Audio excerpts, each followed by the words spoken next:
Quiero primero presentarnos nosotros. Somos Luis Vibrito y Claudia de Felice de Altus Realty. Altus Realty es una empresa inmobiliaria especializada en el área residencial, comercial y administración de propiedades. En esta oportunidad les traemos como invitados especiales a Cristina Doldán, Andrés Valdivieso y Germán Rojas, que son los representantes de Legacy Hotel y Residencia de Paramount y Miami World Center. Y hoy le vamos a presentar su residencia o Green Card del programa EB5. Le doy la palabra a Andrés, que empieza a comentarnos sobre su programa. Bueno, antes que nada, muchísimas gracias a ustedes por la invitación. Tal cual, como lo está diciendo Luis y Claudia, espero que pues todos se encuentren sanos y salvos en sus hogares, gozando de buena salud. A punto, vuelvo y repito, esperamos que ya pronto pueda volver esto a lo que llaman el new normal o la nueva normalidad, y que podamos hacer obviamente este tipo de reuniones tal vez con grupos más pequeños o como sea que vaya a pasar, pero que podamos estar juntos y podamos ver esto obviamente pues a nivel personal. Mientras tanto, pues gozar, como dicen, de esta herramienta.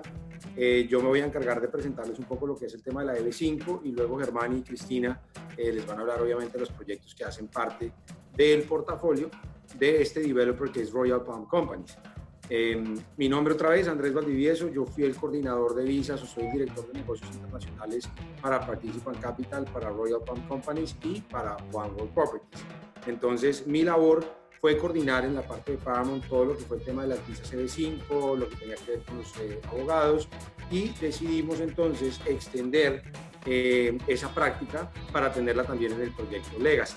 Les doy un poquitico, antes de poner mi pantalla, de historia de lo que nosotros hemos hecho. En Paramount, hace más o menos 3 años y medio, comenzamos con el programa de visas EB5, queriendo hacer única y exclusivamente $10 millones, que equivalían más o menos a 20 cupos de visa. Y nos dimos cuenta de que éramos un proyecto y que éramos un developer que tenía el músculo financiero y la estructura suficientemente amplia para ofrecer algo más. Terminamos haciendo la práctica más grande que se ha hecho en el sur de la Florida. Terminamos haciendo 200 cupos de visa, levantamos $100 millones, tuvimos, digámoslo así, presencia de 29 países en particular, y hoy en día más o menos un promedio de 70 familias viven en los Estados Unidos por haber sacado su visa en Paramount y están gozando de un estatus condicional en este momento, y luego pasarán a un estatus permanente para subsecuentemente, si alguien quiere, volverse ciudadano. Repito, esto comenzó como una prueba. Queríamos hacer solo 10 millones y terminamos haciendo $100 millones y siendo la práctica tal vez más exitosa a nivel de Estados Unidos. Teniendo eso en cuenta, comenzamos a trabajar entonces con Legacy y dijimos vamos a extenderlo, y sacamos 77 cupos más. ¿Ok? Entonces, la nueva norma es que el proyecto que vamos a usar para colateralizar estas visas va a ser Legacy. Sigue siendo el mismo developer, fue el mismo developer de Paramount, es el mismo developer de Legacy, y es el mismo programa de EB5, solamente que cambiamos de proyecto, ya que Paramount pues, es un proyecto que se encuentra terminado.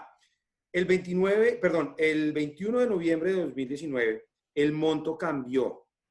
Eran $500,000, ya voy a hablar de esto en la historia, y pasó a ser $900,000. Ese es el nuevo monto de inversión para una EB5. Sé que han salido noticias, a lo mejor lo leyeron en el Real Deal, que iba a bajar a $450,000 como parte del paquete de incentivos que estaba generando el gobierno federal. Eso no es así. Esto fue una idea que salió en el Congreso, alguien de los medios la escuchó, se filtró la noticia y lo pasaron como si hubiese sido un proyecto de ley. Esto no es así. Repito, cuando hablen con un cliente, es sobre $900,000. $450,000 no se ha hablado de, hasta que esto no sea ni siquiera un proyecto de ley, es algo que no es importante y no deberían considerar. Asimismo, hace más o menos unas 2 o 3 semanas salió una noticia de que la reforma migratoria iba a incluir la cancelación de varios programas de visa e incluían la EB5. El proyecto de ley salió, pero no incluye las visas EB5. Esta visa sigue funcionando tal cual como ha venido funcionando. El único cambio que ha tenido es $500,000, el 21 de noviembre del año pasado, pasó a $900,000. Ese es el único cambio que sí ha surtido efecto. Les voy a preguntar si ustedes ven mi pantalla. Denme un segundo. Quiero ver si la ven. Quiero que me digan si la ven y si ven que está corriendo. Sí, sí la vemos. Perfecto, ok. Entonces, ya para entrar en materia, les voy a hablar un poco de qué es el programa DB5 para aquellos que no saben. El programa DB5 es un programa que se creó en 1990 para permitirle a los inversionistas internacionales a que aplicaran a un proceso de residencia, haciendo una inversión de $900,000 en proyectos, obviamente, que pudiesen generar 10 empleos de tiempo completo para americanos calificados. ¿Por qué hablo de proyectos calificados y por qué hablo de proyectos en general? Porque resulta que cualquier tipo de industria puede aplicar a la EB5. Yo tengo conocidos que tienen en este momento, por ejemplo, una oferta de EB5 que es a través de la financiación de una película. Tengo otro amigo que quiere traer un equipo de rugby de Argentina. Entonces, cualquier tipo de industria puede aplicar a la EB5 siempre y cuando genere los empleos que requiere este tipo de visas. ¿Qué es lo que ha pasado? Que se asume y se presume, siempre uso esta frase, que obviamente un developer de bienes raíces, de real estate, tiene primero un colateral porque hay un proyecto que el día de mañana se va a construir. Segundo, tiene el músculo financiero muchísimo más amplio y una experiencia probable para invertir en un proyecto de este tipo. Mientras que el financiar una película o el traer un equipo de rugby, pues obviamente uno está poniendo el dinero un poquito más a riesgo y tal vez eso genera un poco de incomodidad para el inversionista. Por eso la gente prefiere los bienes raíces como proyectos colaterales para precisamente generar una visa de EB5. Obviamente sin contar con la otra característica importante que tiene, y es que un proyecto inmobiliario puede generar cualquier cantidad de empleos. Mientras que un tema de película o un tema, vuelvo y repito, traer un equipo de rugby, tal vez puede ser un tema que limite los requerimientos que pide inmigración y lo que puede realmente proveer el proyecto. Entonces, por eso es una ley, repito, que salió en el 90, cambió el monto en el 2019 y ya hoy en día pues es una visa que funciona siempre y cuando el cliente tenga dos requisitos básicos. El primero, que tenga el dinero disponible, ya vamos a hablar de los costos, y el segundo, que obviamente pueda probar la fuente legal y un historial de cómo se generó ese capital que va a ser invertido en su visa de EB5. ¿Quién puede aplicar? Puede aplicar cualquier inversionista que haya cumplido estos dos requisitos y que se encuentre obviamente pues en disposición de aplicar una visa de residencia o de inmigrante como lo es la EB5. Esta visa tiene algo muy importante también y es que tiene extensión a la familia o al núcleo familiar primario. ¿Quién es núcleo familiar primario? El inversionista, el cónyuge y todos los hijos menores de 21 años que hay dentro del grupo familiar, o pueden ser hijos de matrimonios anteriores o hijos naturales, siempre y cuando estos hijos no hayan cumplido 21 años y siempre y cuando no se encuentren casados. Entonces es una visa que, vuelvo y repito, se lleva al núcleo familiar primario. No aplica para padres, no aplica para hermanos, no aplica, por ejemplo, hay veces familias que me dicen, Andrés, nosotros llevamos con una nani que ha cuidado a nuestros hijos desde hace 8 años, ¿la podemos incluir como parte del núcleo familiar? La respuesta es no. Es única y exclusivamente para cónyuge e hijos menores de 21 años.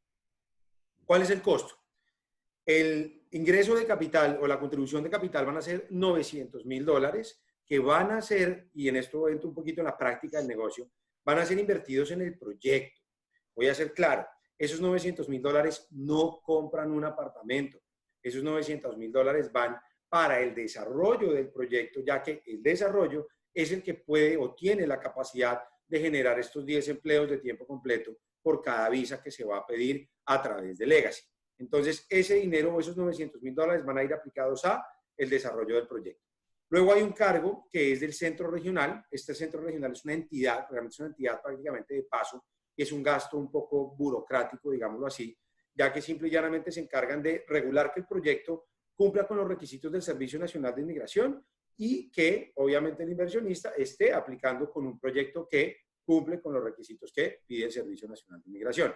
Repito, es un gasto burocrático realmente y tiene una cuantía de $50,000. Luego, honorarios legales.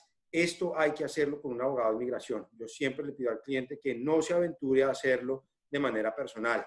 A lo mejor se va a gastar muchísimo más dinero y su porcentaje de éxito va a ser muy pequeño. Entonces, esto hay que hacerlo con un abogado de inmigración. Royal Palm trabaja con un par de abogados, los cuales le sugerimos al cliente que trabaje con estos clientes o estos abogados. Digamos que la única diferencia que tienen es que con nosotros mantienen una comunicación directa diaria. Yo a veces me hablo hasta 3 o 4 veces al día con estos dos abogados. Entonces sugerimos esto. Esa primera reunión, si es con estos abogados, la pagamos nosotros, la paga Royal Palm. Si el cliente no lo desea y simplemente quiere ir con un abogado que ya ha trabajado antes o que alguien de su familia trabajó antes con, voy a trabajar igual con ese abogado sin ningún tipo de problema. Esos abogados van a cobrar entre más o menos unos 17.000 hasta más o menos unos 25.000 dólares, dependiendo del abogado que se use. Estoy usando para el ejemplo de la presentación los 25.000 dólares.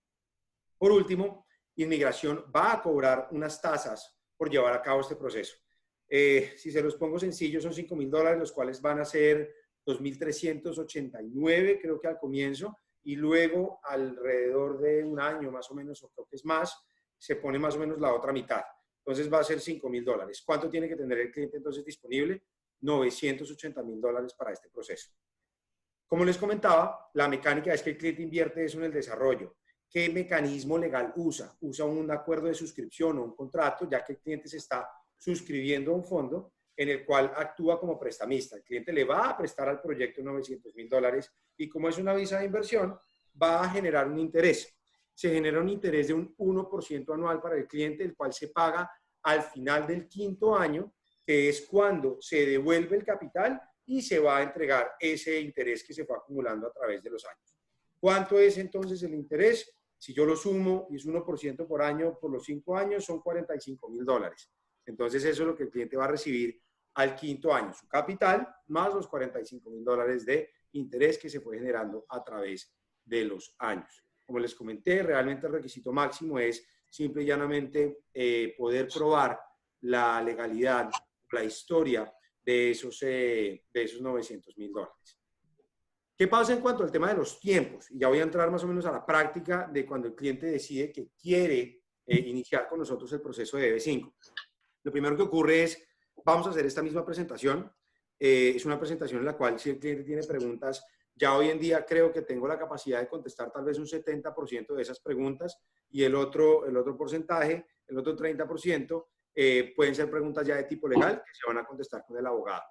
Esto no lo firmamos entre agentes, esto no se firma entre nosotros, estos son documentos que se van a firmar con la presencia del abogado de inmigración. Repito, es un tema delicado, el cual requiere de incluir un tema legal o un personaje legal dentro de toda esta ecuación.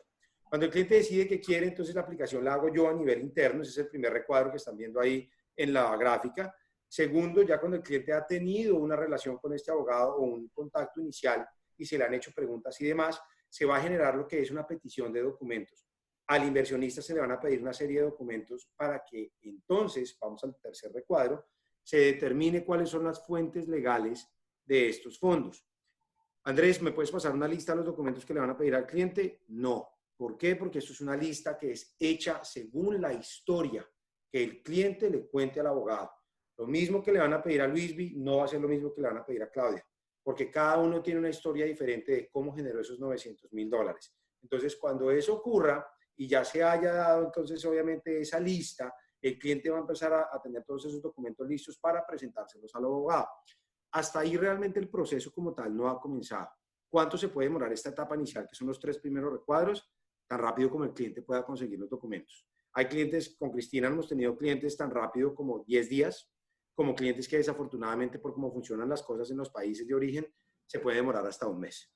Digamos que se usaron 10 días para el ejemplo. En 10 días ya el abogado entonces va a determinar cuáles son los mejores 900.000 dólares de toda la historia que contó el cliente para aplicar debidamente a el Servicio Nacional de Inmigración. En ese momento es cuando el paquete del cliente está listo y el paquete del proyecto está listo. Se meten a inmigración una serie de documentos que incluye todo lo que el proyecto va a hacer con el dinero y cómo lo va a aplicar y todos los documentos del inversionista probando su fuente de los 900.000 dólares. En ese momento es cuando el abogado le dice al cliente que haga el giro bancario. ¿De cuánto es el giro bancario y a dónde tiene que ir? De 950.000 dólares, que equivale al capital y al gasto del centro regional. Se envían a la cuenta custodia que tenemos nosotros, que está en un banco en Nueva York que se llama el Signature Bank. Esa cuenta está vigilada por el auditor más grande que hay en Estados Unidos de procesos EB5. La compañía se llama NES Financial o NES Financial. Ellos manejan 450 proyectos inmobiliarios a nivel nacional y tienen más de 20 billones de dólares en su portafolio bajo fondos regulados de EB5. Ellos chequean que el dinero entre al Signature Bank y cuando inmigración recibe todo ese paquete del proyecto y del cliente, envía un recibo, valga la redundancia, al cliente donde dice que su proceso ha sido recibido, no aprobado, recibido. Cuando eso ocurre, el proyecto tiene el OK para sacar los fondos de la cuenta custodia y invertirlos en el proyecto como tal. Ahí comienza a correr entonces el reloj real del cliente. Por eso dice ahí año cero o year zero, aquí en este lado. ¿Cuánto va a durar dentro de inmigración ese proceso? Un promedio de año y medio. Por eso dice 1.5 años. ¿Qué va a pasar? Ese proceso se va a estudiar, lo va a estudiar inmigración, va a estudiar el proyecto y al año y medio lo va a enviar a un organismo que se llama el Centro Nacional de Visas. Ahí se reciben, se chequean por segunda vez todos los documentos y se van a poner en contacto esas personas del del National Visa Center con el consulado o con la embajada donde el cliente se encuentra ubicado. Entonces voy a usar para el ejemplo Argentina. Entonces, si el cliente se encuentra en Argentina, el National Visa Center se va a poner en comunicación con la embajada en Buenos Aires y le van a generar una entrevista consular, por eso dice aquí entrevista en consulado, para el inversionista. En esa entrevista no le van a preguntar nada del proyecto al cliente. Lo que van a preguntar es nuevamente de dónde vienen sus fondos, de qué está conformado su núcleo familiar. El abogado inclusive va a entrenar al cliente unas 2 semanas antes en cuáles son las posibles preguntas que le pueden hacer al cliente en la entrevista consular. Repito, no le van a preguntar nada del proyecto, el cliente no tiene que aprenderse cuáles son los estados financieros del proyecto, ni mucho menos, ni le van a pedir cuál es el nombre de los 10 empleados que soportan su visa. Nada de eso. Son simple y llanamente preguntas que tienen que ver con el inversionista. Ya en ese momento, el cliente sale de su entrevista y a su casa le van a llegar los pasaportes de él y su familia con un timbre, con una visa. Esa visa dice que el cliente es un residente permanente de los Estados Unidos con una condición inicial de 2 años. Ya para eso estamos llegando aquí, a la Y2 o al Year 2. ¿Qué significa esto? Que al día siguiente el inversionista coge sus maletas y puede viajar a los Estados Unidos y ese primer viaje ya lo va a hacer como un residente permanente de los Estados Unidos. Puede irse al día siguiente que llega aquí, es lo que llaman el landing process o el proceso de aterrizaje. Al día siguiente se puede ir a buscar el ID, sacar un número de seguro social, si tiene hijos, ir a buscar colegio para los hijos. Ya para ese momento él puede vivir, trabajar y estudiar en los Estados Unidos sin ningún problema. ¿Por qué se dice que es condicional? Porque el proyecto, el cliente no, el proyecto tiene que generar un informe final y tiene que cumplir con unas condiciones que le pone inmigración. ¿Cuáles son esas condiciones? Que genere los empleos en el tiempo determinado, que haga un despliegue de capital óptimo de cómo se fue precisamente desplegando a medida que se fue desarrollando el proyecto. Yo sí tengo que generar un programa con unos algoritmos matemáticos de cómo se hizo ese despliegue de capital versus la cantidad de empleos creados. Son cajas y cajas de informes que se le entregan al abogado para que después de esos 2 años, ya para eso estamos llegando al año 4, el abogado pueda generar ese informe final con un recurso. Ese recurso es el I-829. ¿Qué es eso? Eso es simple y llanamente una petición al Servicio Nacional de Inmigración donde se le dice, señores de inmigración, quítenle el estatus condicional a mi cliente para que ahora quede como residente permanente de los Estados Unidos sin condición. Eso va a pasar más o menos a los 12 meses, ya para eso llegamos al año número 5, que es cuando el cliente recibe su residencia permanente y donde se va a hacer posteriormente la petición de la devolución del capital junto con los intereses que se generaron a través de los años. Si el cliente quiere, ya para eso es un residente permanente, si quiere puede esperar 3 años más para un total de 8 años y esta en este momento es la única visa que lleva a ciudadanía. El cliente en el año 8 puede ir a inmigración y hacer la petición para volverse ciudadano de los Estados Unidos. Entonces, si se los pongo en 2 minutos, ¿cómo sería el timeline? De aquí a 2 años, el cliente ya puede venir, vivir, trabajar y estudiar en los Estados Unidos sin problema. De aquí a 5 años, se va a volver residente permanente y va a tener su capital de vuelta con el interés generado. Andrés, ¿cuál es la diferencia entre condicional y permanente? Ninguna. Andrés, ¿cuál es la diferencia entre residente y ciudadano? Que el ciudadano puede votar, que el residente no. El resto se tienen exactamente los mismos derechos. Entonces, eso más o menos es lo que ocurre en la práctica. ¿Cuánto me demora entonces en este proceso para poder venir a vivir a los Estados Unidos? 2 años.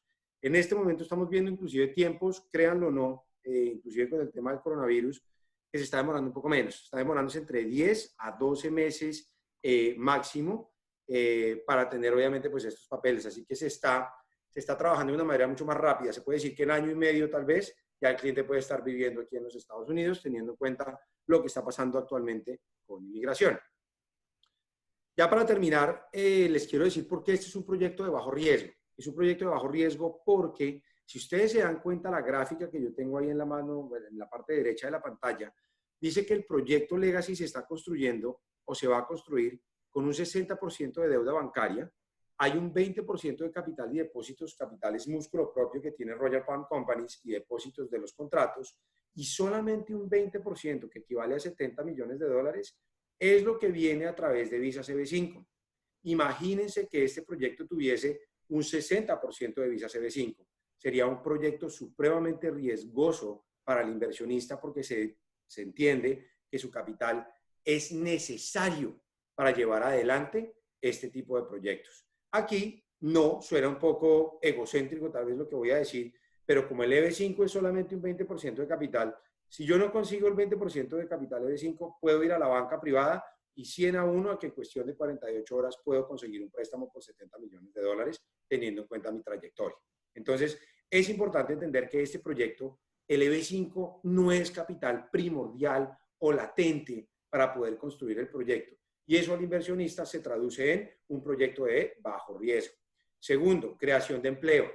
Si yo les dije a ustedes al comienzo que estoy abriendo 77 cupos de visa y cada visa tiene que generar 10 empleos de tiempo completo, yo tengo que tener más o menos un promedio de 770 empleos o debo poder generar 770 empleos.